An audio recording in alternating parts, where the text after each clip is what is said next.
I'm standing in ankle-deep water, watching my life's work sink. Karen Pemberton's HOA just demolished my $40,000 sailboat. 3 years I spent restoring that Catalina 38.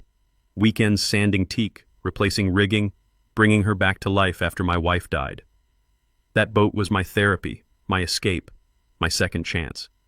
Karen said it was an eyesore that hurt property values, so she had it destroyed. Feeling better now, Garrett? Karen's voice cuts through the morning air as she walks down to survey her handiwork. I turn to face her, debris floating between us. Thanks for asking, Karen. I'm doing just fine. She looks confused, probably expected tears or rage. 3 weeks ago I found something in Uncle Robert's papers that changes everything. Something she doesn't know about. What would you do if your HOA destroyed your boat? Fight back immediately or let them think they won first? Comment your location, revenge now or revenge better. This is just the beginning.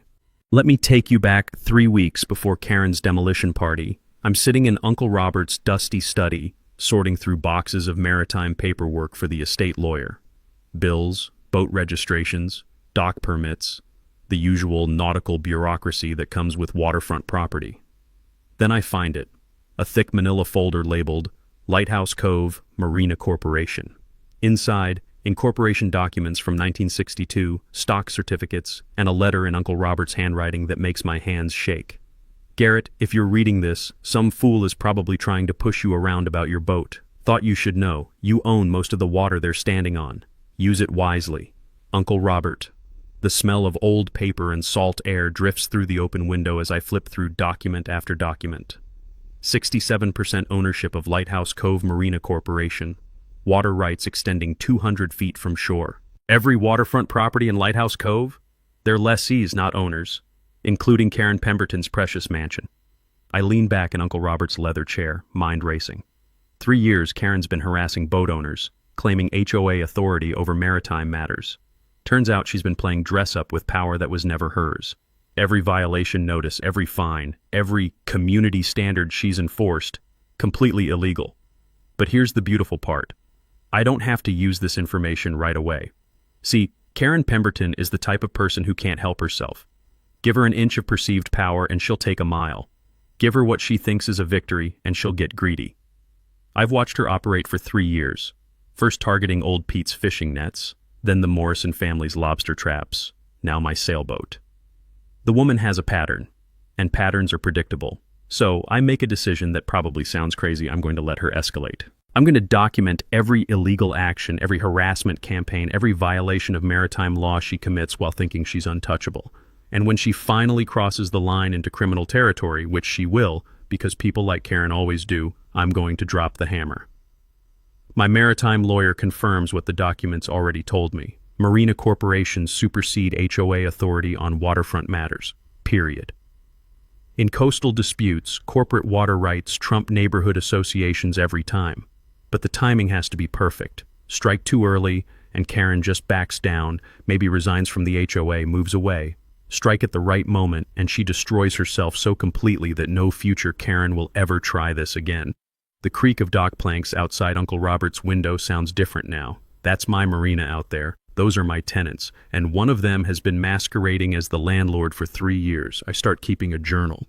Every Karen interaction, every illegal demand, every harassment incident against local boat owners, the fishing community starts opening up when they realize someone's finally listening. Stories pour out, threats, intimidation, discriminatory enforcement based on boat size and owner income. 3 weeks I spend building my case, watching Karen operate, learning her triggers. She's predictable, all right. Mention property values and she goes nuclear. Suggest her authority isn't absolute and she doubles down. Challenge her publicly and she makes mistakes. The taste of morning coffee turns bitter as I read her latest violation notice about my yacht. Final warning before enforcement action. I know what that means. Karen's been asking around about demolition companies. Sal at the harbor master's office mentioned her inquiries about emergency removal procedures. She's going to destroy my boat, and I'm going to let her. Because sometimes the best trap is the one your enemy builds for herself. Sometimes justice isn't about stopping the crime, it's about letting the criminal hang themselves with their own rope in front of the whole community, with enough evidence to ensure they never hurt anyone else again. The sound of seagulls crying over the harbor reminds me why Uncle Robert loved this place. Working boats, honest fishermen, maritime heritage stretching back generations. Karen sees dollar signs and prestigious addresses. She's about to learn the difference between owning water and respecting it. 3 days after my discovery in Uncle Robert's study, Karen makes her first real move. She shows up at my dock with a clipboard, measuring tape, and her cousin Eddie, apparently Lighthouse Cove's newest marine assessment specialist. "Morning, Garrett." Karen's voice drips with fake sweetness. "Just here for a routine waterfront inspection, making sure everything's up to community standards." I'm sitting on my yacht's deck, sanding teak railings, watching this comedy unfold. Eddie's wearing golf cleats, actual golf cleats, to inspect a boat. The sound of metal spikes scratching against fiberglass makes me wince, but I keep quiet. This is comedy gold. "That's interesting, Karen. What qualifies Eddie here for marine assessment work?" "He detailed my husband's boat last summer. Very thorough." Eddie nods seriously, pulls out his phone, starts taking pictures of my rigging like he's documenting a crime scene. Then he grabs a shroud for balance, setting off every wind chime and bell within 50 yards. The cacophony echoes across the harbor while Eddie dangles there like a confused Christmas ornament. "Structurally questionable," he announces, untangling himself from my rigging. "And aesthetically, incompatible." Karen beams like she's just solved world hunger. There you have it. Official assessment.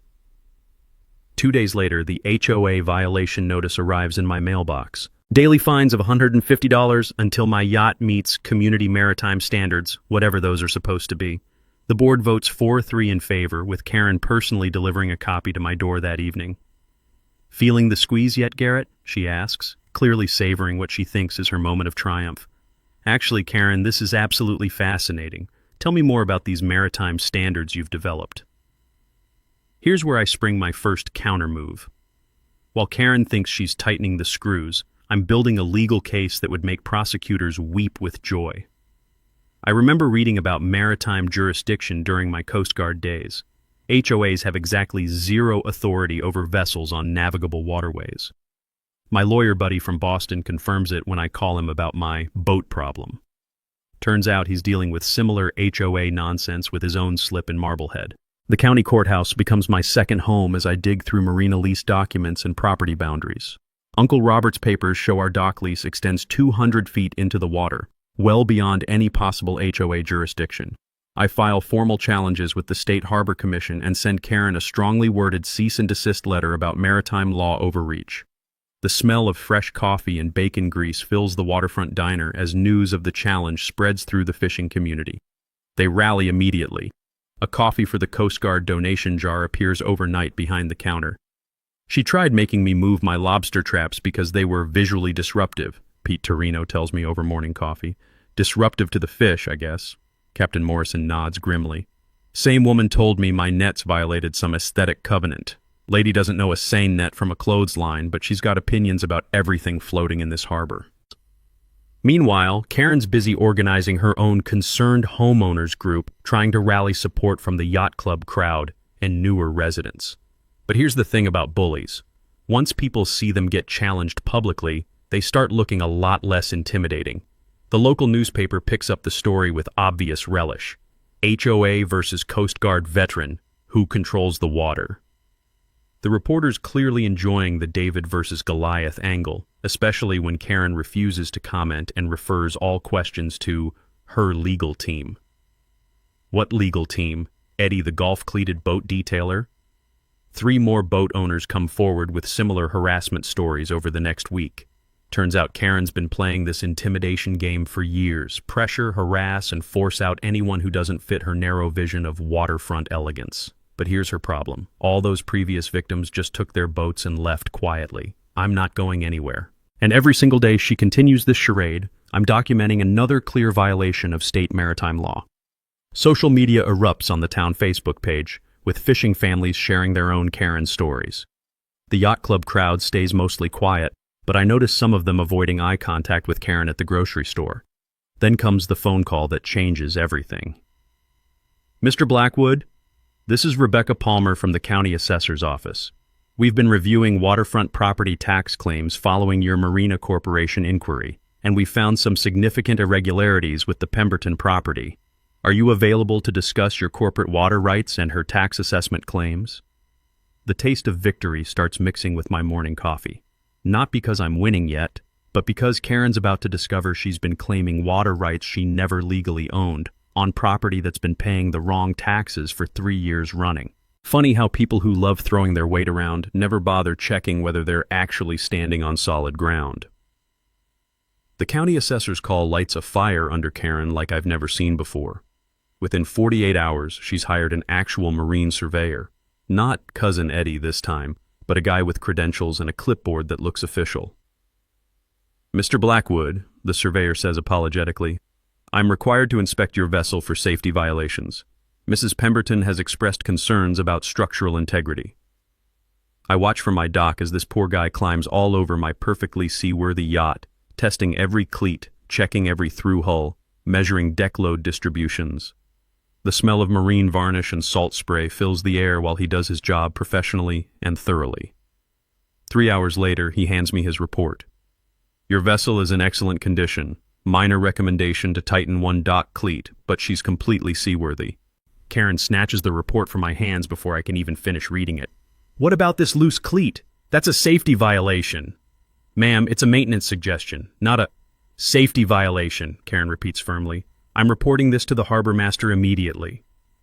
The next morning, Harbor Master Sal Torino shows up during a November storm, rain pelting the dock like machine gun fire. He's clearly not happy about being dragged out in this weather. "Garrett, I gotta check that cleat Karen's screaming about," Sal says, water dripping from his rain slicker. "You know this is bullshit, right?" "Do what you gotta do, Sal." He tightens the cleat with a wrench, takes about 30 seconds, and shakes his head. "There, fixed. Tell Karen to stop wasting my time with this nonsense." But Karen's not done. She's discovered that the Coast Guard has jurisdiction over vessel safety, so she calls them for an inspection.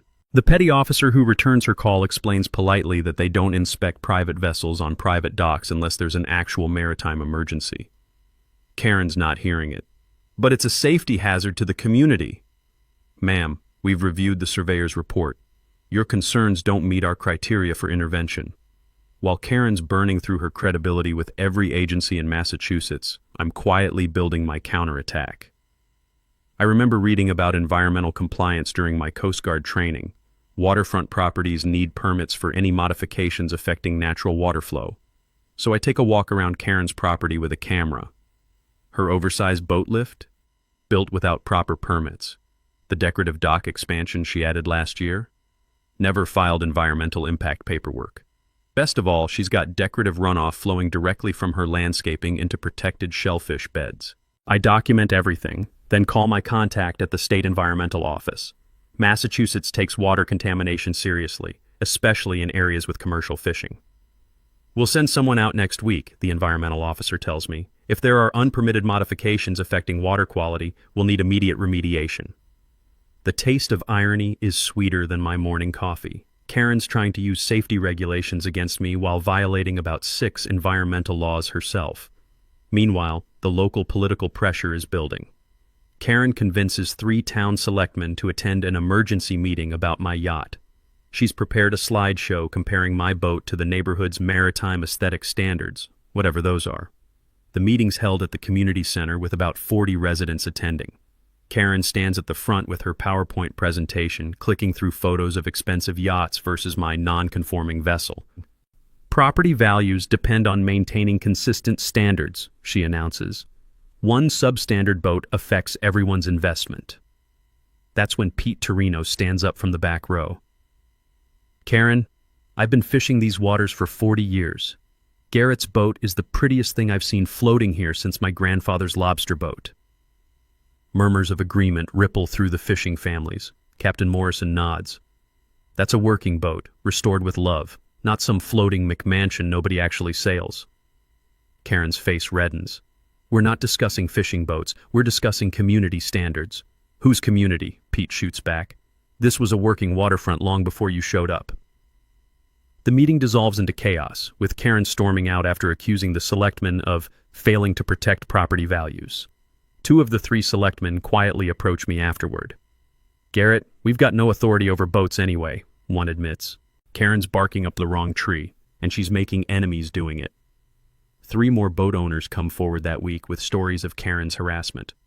The regional boating magazine calls for an interview about HOA overreach in coastal communities. Suddenly, my little dispute is becoming a poster child for property rights versus bureaucratic bullying. But Karen's desperation is leading somewhere dangerous. I overhear her at the grocery store talking to another HOA board member about emergency action and getting this resolved before property values tank. The sound of November wind rattling my rigging takes on an ominous tone. I know that desperation makes people do stupid things, and Karen Pemberton is running out of legitimate options. That's when my environmental officer contact calls back with news that makes me smile. Mr. Blackwood, we've completed our preliminary assessment of the Pemberton property. We've identified multiple violations requiring immediate attention. Mrs. Pemberton is looking at significant fines and mandatory remediation costs.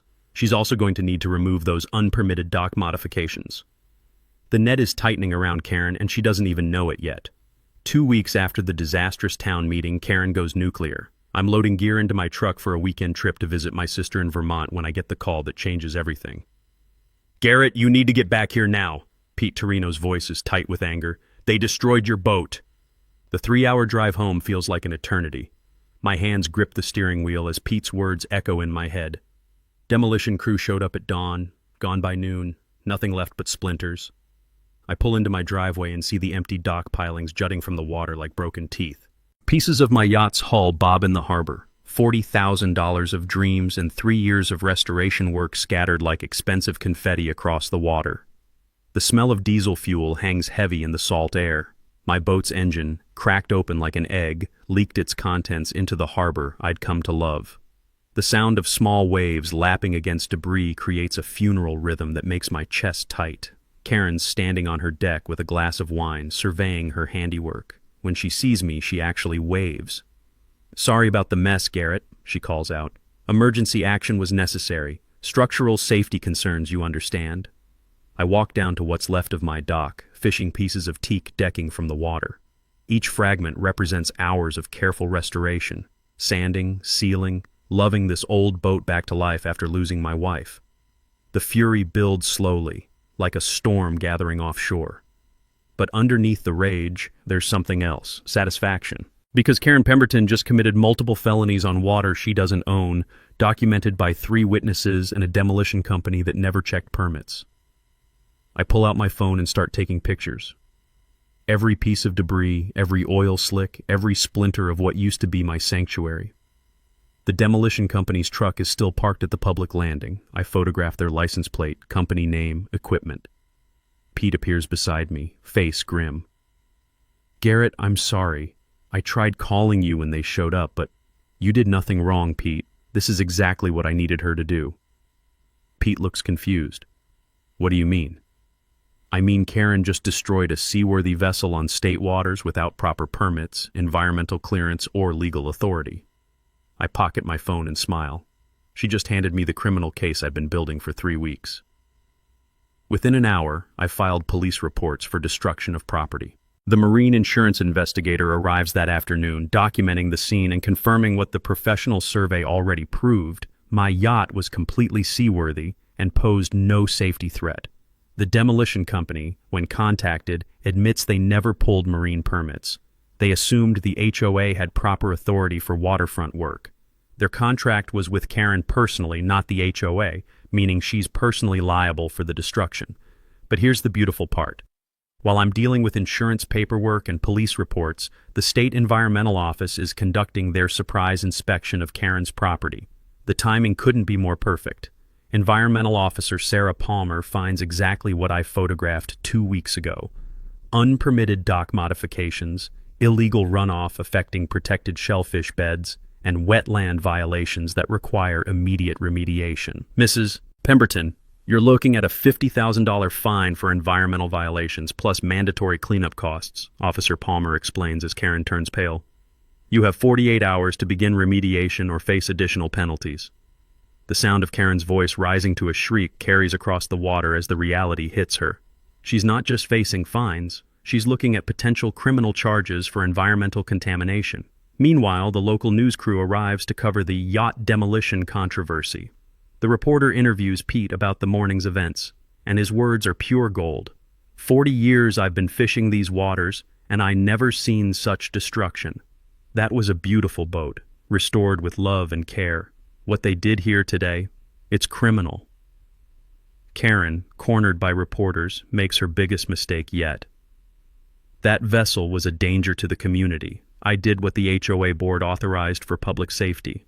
Except the HOA meeting minutes show no such authorization. 3 board members are already distancing themselves, claiming they were misled about the timeline and legality. The taste of victory is starting to overwhelm the bitterness of loss. Yes, they destroyed my boat. But in doing so, Karen committed enough crimes to end her harassment campaign forever. That evening, my maritime lawyer calls with news that makes me smile despite everything.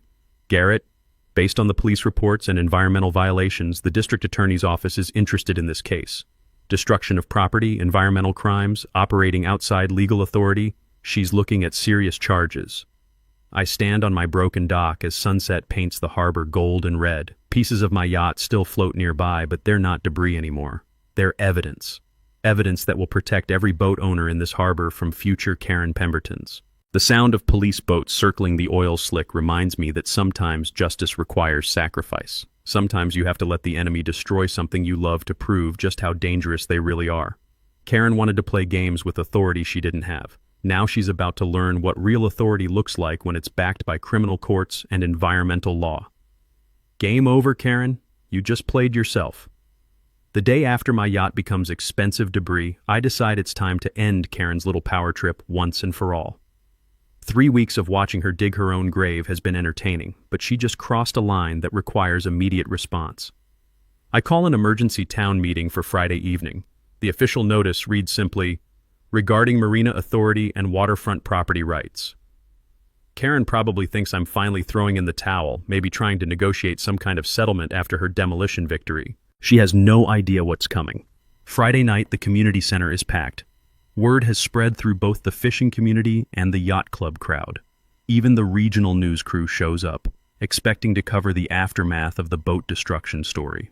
Karen arrives fashionably late, wearing her best power suit and carrying a leather portfolio. She's brought her husband Frank and 3 other HOA board members as backup.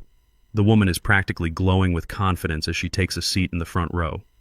"Thank you all for coming," I begin, standing at the podium with Uncle Robert's manila folder in my hands. "I've called this meeting to clear up some confusion about waterfront authority in Lighthouse Cove." Karen's smile widens. She thinks she's about to watch me publicly surrender. 3 weeks ago, I discovered something interesting in my uncle's estate papers. Something that changes everything about the marina regulations Mrs. Pemberton has been enforcing. I pull out the incorporation documents and hold them up for everyone to see. "Ladies and gentlemen, I'd like you to meet the majority owner of Lighthouse Cove Marina Corporation. That would be me." The room goes dead silent. You could hear a pin drop on the harbor 40 yards away. According to these documents, filed with the state in 1962 and never dissolved, I own 67% of this marina. Every dock, every slip, every inch of water access that your waterfront properties depend on. Karen's face drains of color like someone pulled a plug. Her confident smile melts into something between confusion and panic. That means every waterfront homeowner in this room, including Mrs. Pemberton, is technically a lessee, not an owner of water rights. Your property deeds give you land access to the water. They don't give you ownership of the water itself. I let that sink in for a moment while Karen frantically whispers to her husband. For the past 3 years, Mrs. Pemberton has been operating under the assumption that the HOA has authority over maritime matters. According to Massachusetts law and these corporate documents, that authority has always belonged to the Marina Corporation, which means it's belonged to me. The smell of panic sweat is starting to mix with the community center's stale coffee aroma. Karen looks like she's about to be sick. Harbor Commissioner Mike Walsh stands up from the back. "Mr. Blackwood, are those documents legitimate?" "Fully legitimate and verified by the state. The Marina Corporation has been dormant but never dissolved. I'm reactivating it immediately." Karen finally finds her voice. "This is ridiculous. You can't just claim ownership of—" "Mrs. Pemberton," I interrupt calmly. "Yesterday you destroyed a $40,000 yacht on water that you never had any authority to regulate. You committed multiple felonies on property that I own. The room erupts in murmurs. Reporters are frantically taking notes. Karen's husband is slumping in his chair like someone just told him his house is on fire. But here's the really interesting part, I continue, pulling out more documents. According to the original Marina agreements, all waterfront lessees owe corporate fees based on property values and water usage. These fees haven't been collected since Uncle Robert's death 3 years ago. I look directly at Karen. Mrs. Pemberton, your property alone owes $31,000 in back Marina fees, plus penalties and interest. Karen shoots to her feet. This is insane. You can't just...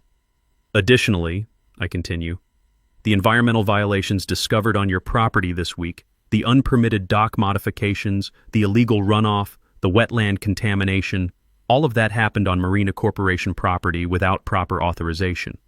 Environmental Officer Palmer nods from her seat. The violations are substantial and require immediate remediation.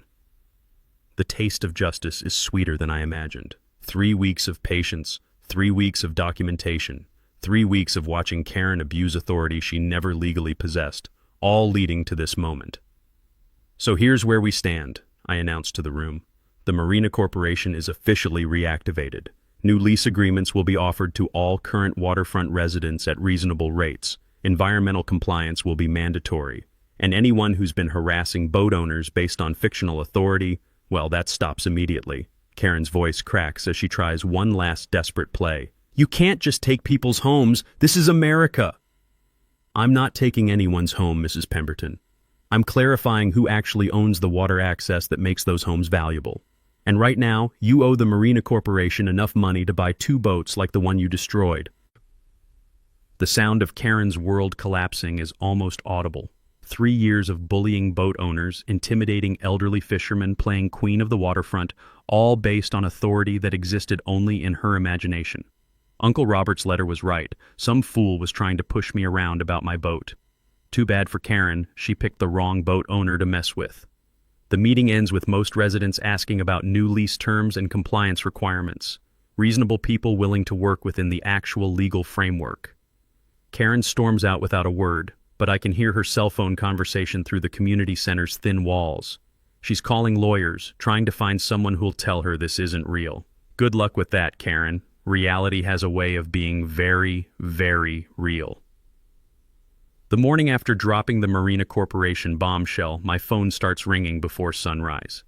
8 of the 9 waterfront property owners want to discuss new lease agreements. The 9th? Well, Karen's not answering her phone.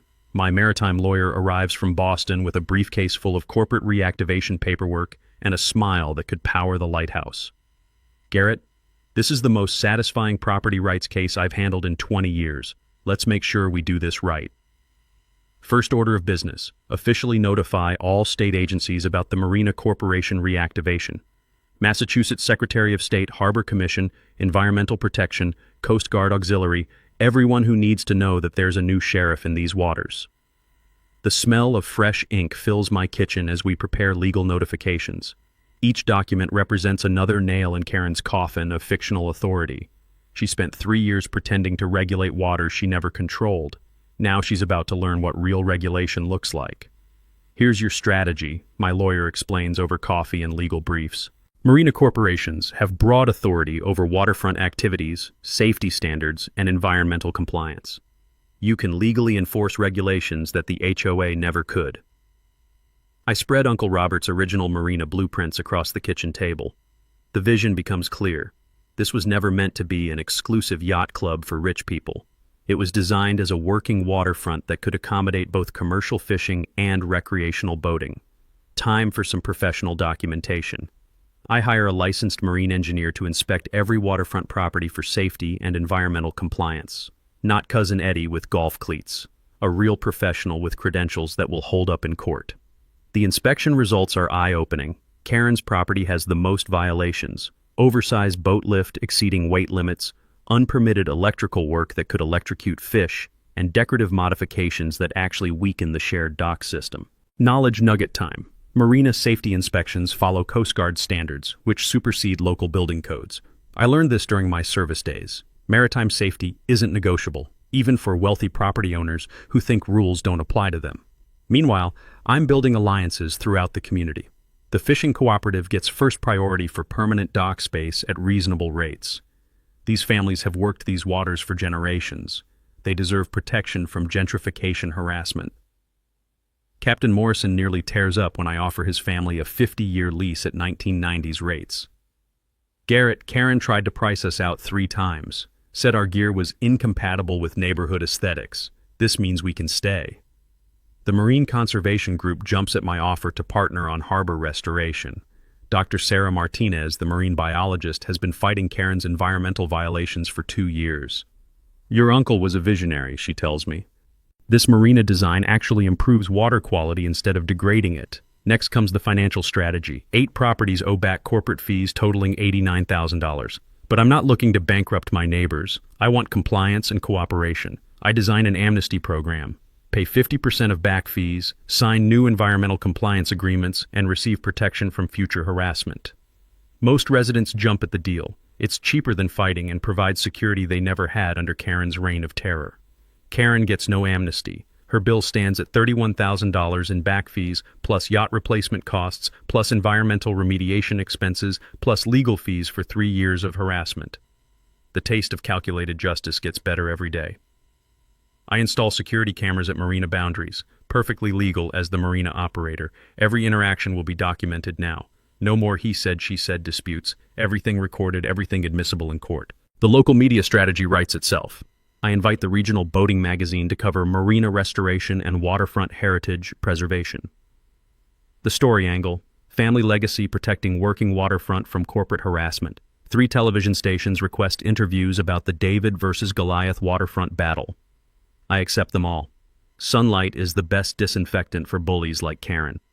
The sound of hammers driving new marina boundary stakes into rocky shore echoes across the harbor. Physical demarcation of legitimate authority. Every stake represents protection for current and future boat owners. I partner with the retired harbor patrol officer who's been watching Karen's harassment campaigns for years.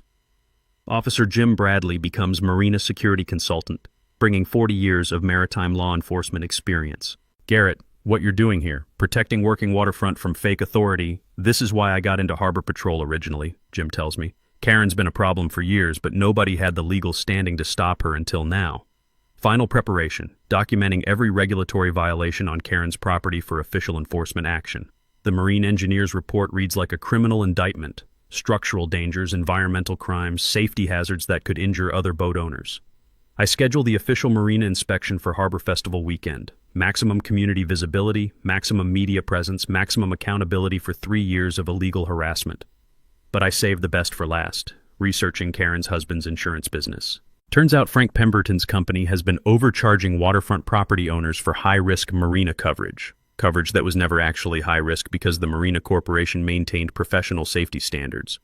The web of Karen's fictional authority reaches deeper than I imagined. She and Frank have been profiting from the chaos she created, charging premium rates for problems that didn't exist. Time to end this, once and for all.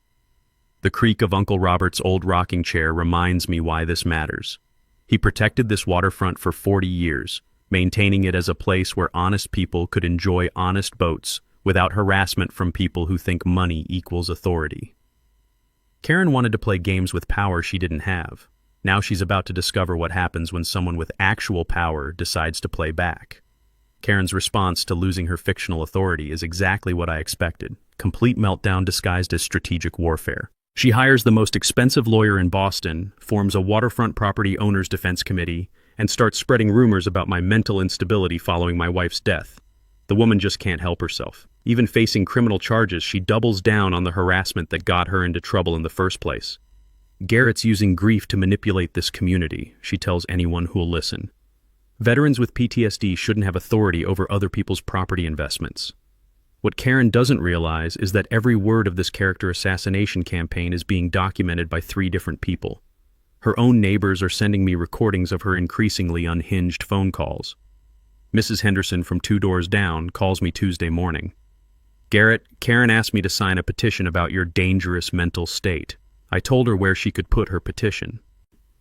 The smell of desperation is starting to overwhelm Karen's usual perfume cloud when she appears at the marina boundaries. She's convinced the Marina Corporation documents must be forged, so she hires a private investigator to expose the fraud. Her PI makes one fundamental mistake. He investigates the wrong Garrett Blackwood.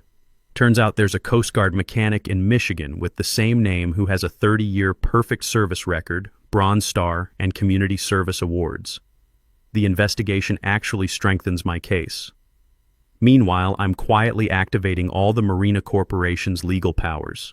Official reactivation with the Harbor Commission, professional marine engineering surveys, environmental compliance documentation, safety standard enforcement. Everything Karen pretended to do illegally for 3 years, I'm now doing legitimately through proper channels.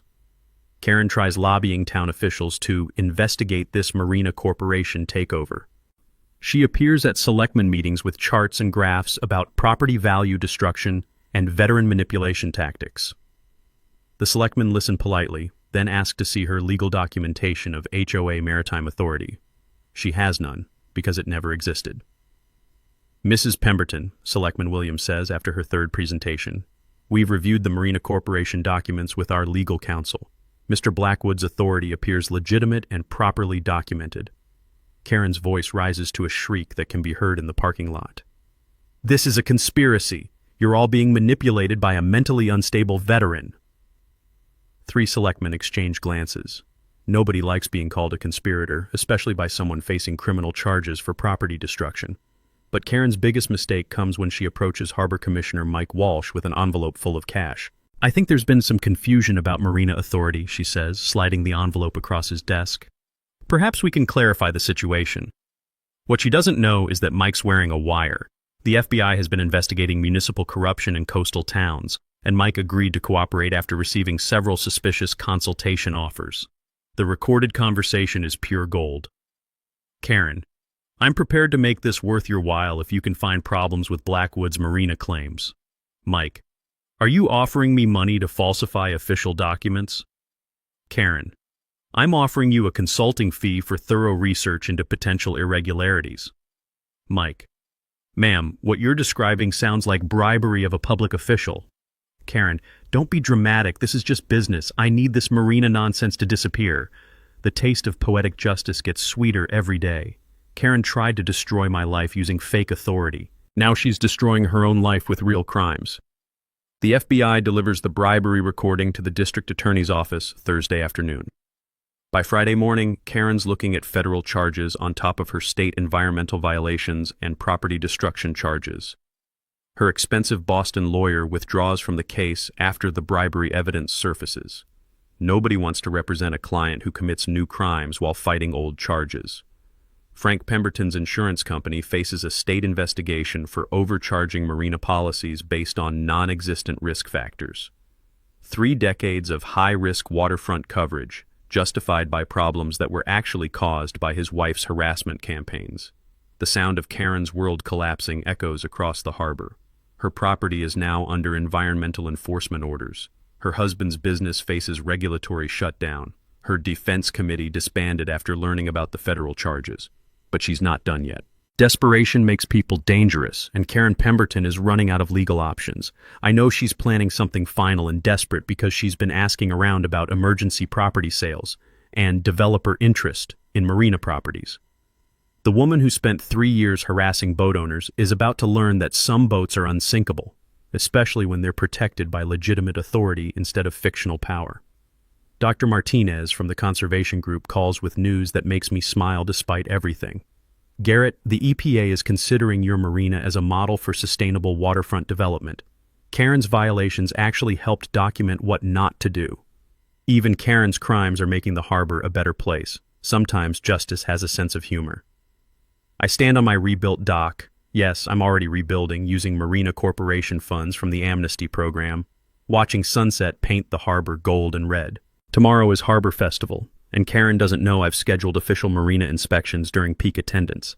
She thinks she's going to salvage her reputation with one final public relations gambit. Instead, she's about to face the most public accountability of her life in front of the entire community she spent 3 years terrorizing.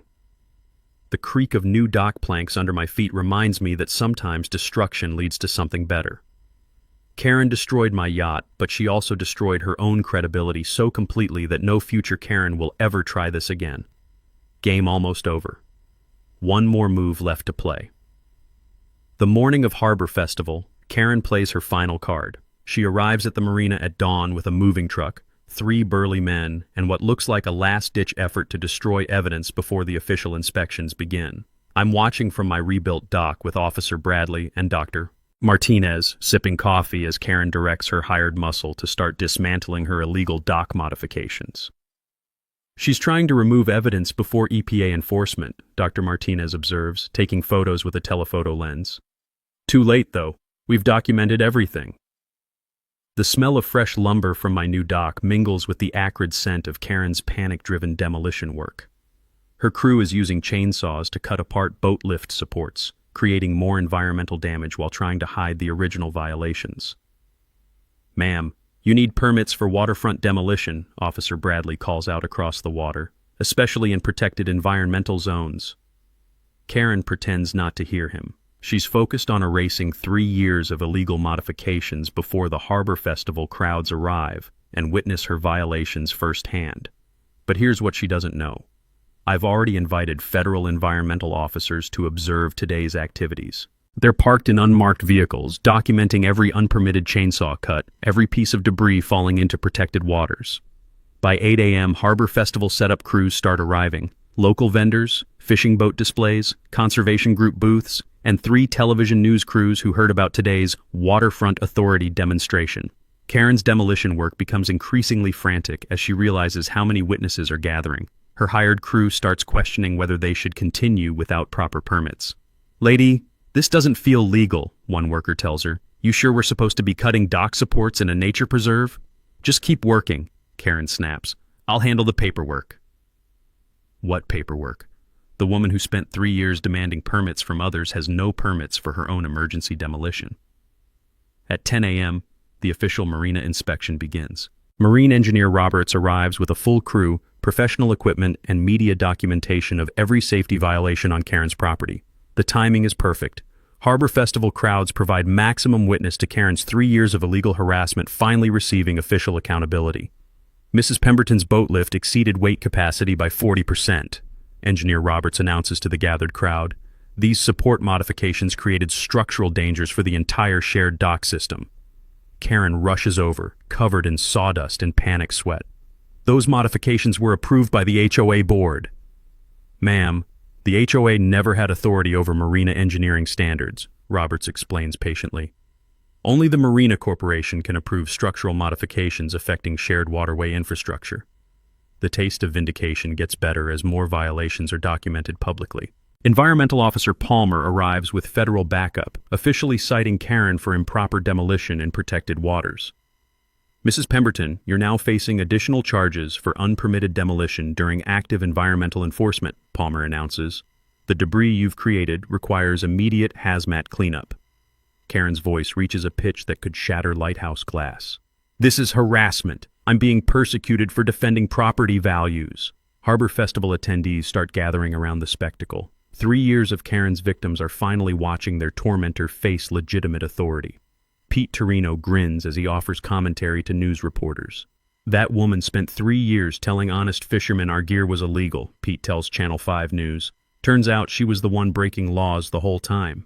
But Karen's desperation reaches peak dangerous when she spots me talking to reporters.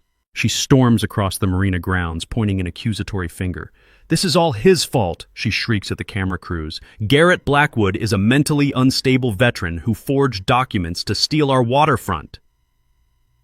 The sound of her public meltdown echoes across Harbor Festival crowds. Families with children start backing away as Karen's voice reaches hysteria levels. "He destroyed my life. He's using fake authority to terrorize innocent homeowners. Someone needs to stop this madman before—" That's when FBI agent Collins steps forward with handcuffs. "Mrs. Pemberton, you're under arrest for attempted bribery of a public official and conspiracy to defraud federal environmental agencies." The crowd goes silent, except for camera shutters clicking rapidly. Karen's face cycles through confusion, rage, and finally, acceptance that her 3-year harassment campaign is officially over. As they lead her away, She makes one final mistake. "You haven't heard the last of this. My husband will sue everyone involved. This marina will be shut down." Frank Pemberton, watching from the crowd, just shakes his head. His insurance business is already under state investigation. His wife just threatened federal officials on camera. He knows their Lighthouse Cove chapter is finished. Dr. Martinez squeezes my shoulder as we watch Karen's arrest. "Garrett, what you did here, protecting working waterfront from fraudulent authority. This is going to be a case study in environmental justice." The Harbor Festival continues around us. Local musicians play while families enjoy fresh lobster and conservation education booths. The community Karen tried to control through fear and intimidation is celebrating freedom from her harassment.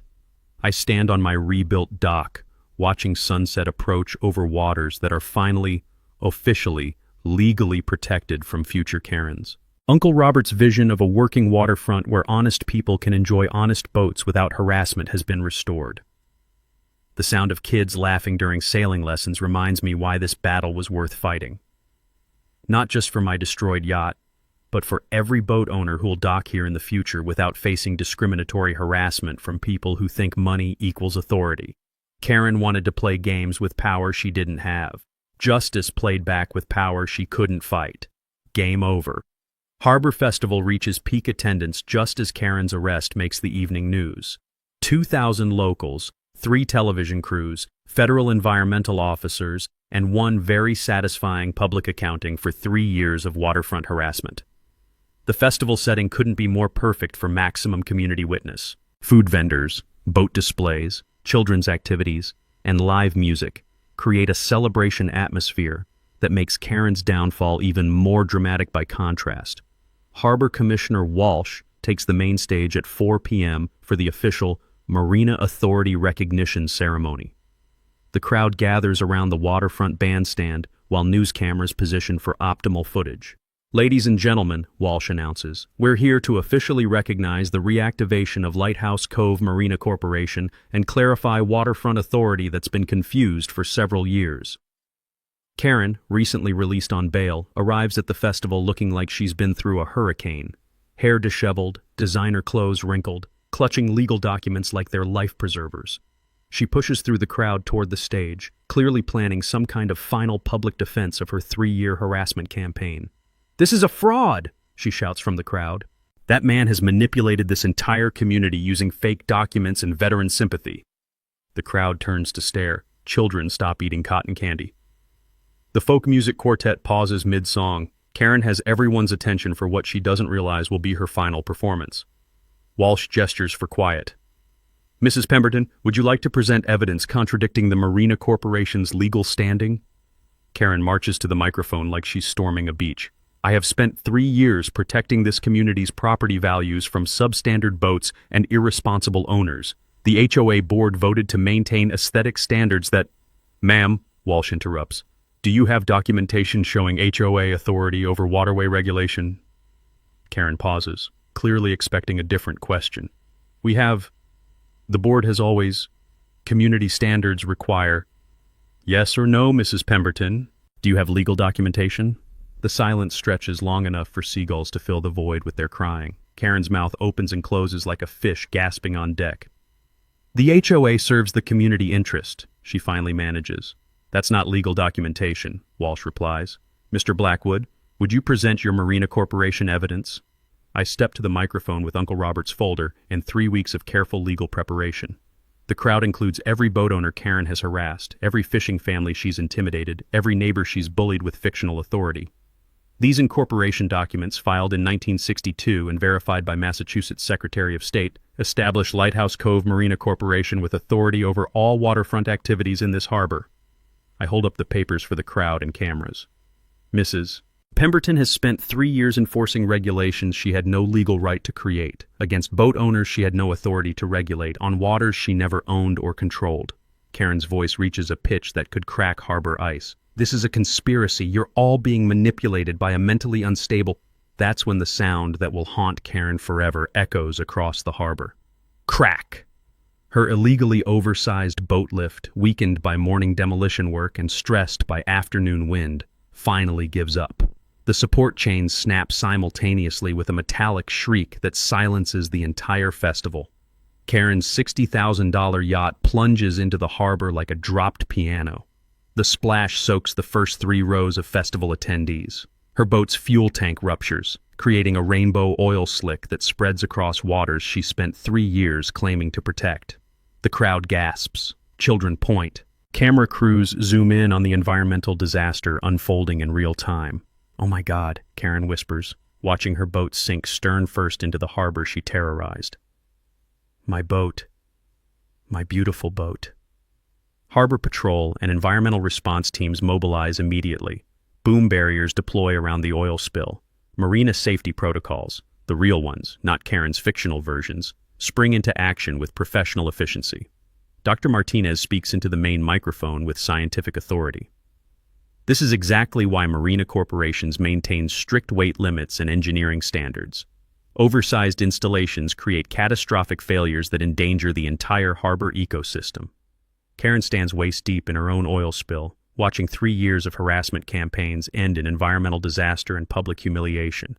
The irony is so perfect it feels scripted.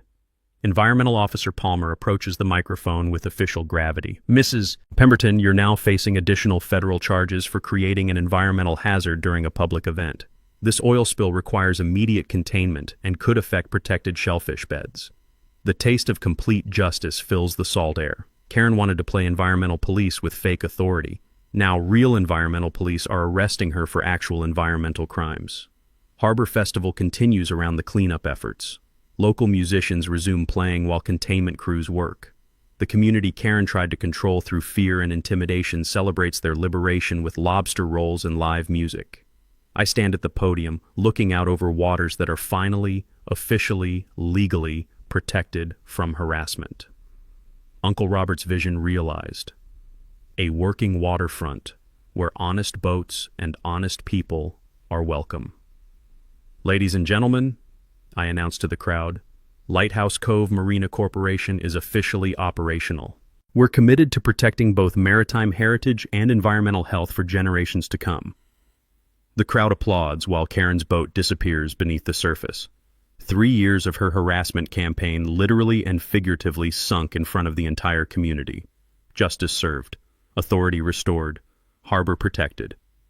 6 months later, I'm standing on the same dock where this whole story started. But everything has changed. The harbor sparkles in morning sunlight, free from the toxic cloud of harassment that hung over it for 3 years. Karen Pemberton is serving 8 months in federal prison for bribery, environmental crimes, and conspiracy charges.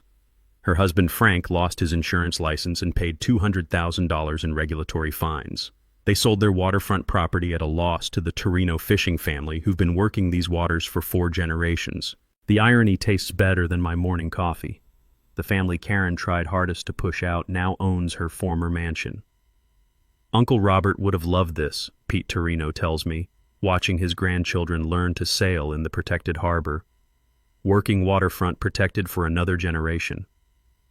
The Uncle Robert Maritime Heritage Fund has grown beyond my wildest expectations. Using the collected marina fees and penalty payments, we've established 3 annual scholarships for local kids pursuing marine careers, funded a harbor restoration project that attracts university researchers, and created a community boat workshop where anyone can learn maritime skills. The smell of fresh varnish from the workshop mingles with salt air and the sound of children learning to splice lines. This is what Uncle Robert envisioned. A waterfront where boats bring people together instead of driving them apart. Dr. Martinez stops by every Tuesday to update me on the environmental restoration progress. Karen's oil spill, ironically, triggered federal funding for harbor cleanup that's made our waters cleaner than they've been in decades. Your marina has become a model for sustainable waterfront development, she tells me, reviewing water quality data that shows dramatic improvement. 3 universities want to use this as a research site for coastal conservation. The legal precedent from our case appears in maritime law textbooks now. Blackwood versus Pemberton is cited in property rights courses as an example of how marina corporations supersede HOA authority in waterfront disputes. Law students study Karen's downfall as a cautionary tale about assuming authority without legal basis. My insurance settlement for the destroyed yacht funded something better than a replacement boat. Second Chance has become Third Chance, a 42-foot sailing school vessel donated by a grateful boat owner from Karen's previous harassment campaigns. Every Saturday morning, I teach sailing to local kids whose families could never afford yacht club fees. The sound of young voices calling out sail trim commands echoes across waters that are finally free from discrimination based on boat size or owner income. The taste of redemption gets better every time one of these kids masters a difficult maneuver or falls in love with the wind and water that Uncle Robert protected for them. 3 other coastal communities have contacted me about similar HOA conflicts. Apparently, wealthy newcomers trying to eliminate working waterfronts is a common problem. I've become an unofficial consultant on marina rights and maritime law, something I never expected during my Coast Guard career. The regional boating magazine features our marina annually as an example of heritage preservation and community cooperation. Harbor Festival has doubled in size, attracting visitors who want to see the place where David beat Goliath using legitimate authority instead of fake power. I'm dating now. Dr. Martinez and I discovered we share more than just environmental concerns. She's helping me understand the ecological science behind Uncle Robert's marina design.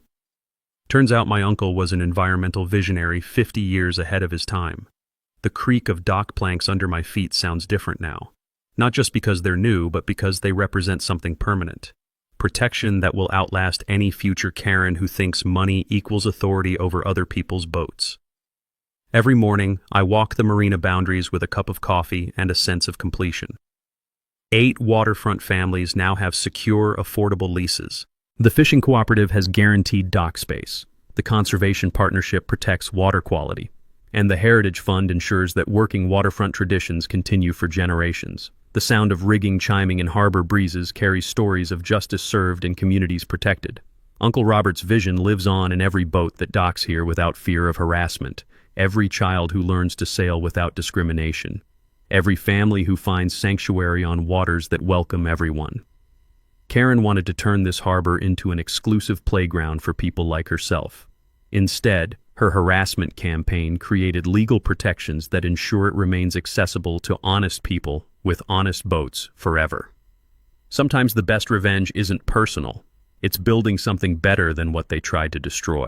I stand on my dock as sunrise paints the harbor gold and red, listening to the sounds of a community that's learned the difference between real authority and fake power. In a few hours, this dock will fill with kids excited about their sailing lesson, elderly fishermen sharing stories with young captains, and families discovering the joy of boats that bring people together instead of driving them apart. The taste of lasting justice is worth every moment of the battle it took to achieve it.